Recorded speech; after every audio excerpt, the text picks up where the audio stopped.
Good day mga biyahe, for today's vlog ay ipapakita ko sa inyo kung anong nangyari kahapon kay Boss Pragi. Bali sinamahan ko siya kahapon para isalba ang kanyang mga natitirang damit sa kanyang bahay. Dahil sa patuloy na pagulan ay umapaw na ang tubig papunta sa kanyang bahay. Pagdating namin sa bahay ay agad kong binigyan ng pagkain si Boss Pragi. Alam kong gutom na ito dahil hindi pa kumakain buong maghapon. Kaya yan.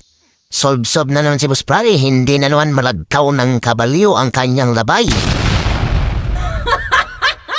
Pagkatapos kumain ni Boss Pragi ay iniabot ko na sa kanya ang 500 na tulong ng mabuting sponsor natin sa kanya kahapon. Dahil naibigay ko na kay Boss Pragi ang 500, tinanong ko siya kung saan niya gagamitin ang 500. Tingnan natin. Ited ko jay lima gasutan nga inted tay manangayat nga mangtulong kanyam pangipanam nga jay lima gasot nga tigatangem. Yalak ti dua salop nga bagas ng Sa mga dito ka salop ya?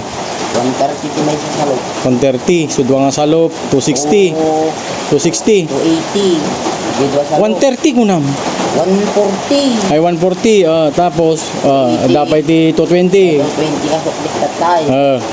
Hindi nayon ko ti dua nga sardinas nga yang taon mo sa kulbe. Hello. Dua nga beef nga noodles ganun. Noodles na chicken. Bali legit bagas ag bingayan nyo man ti mapan ni jay anda mamang kan ni ading mo.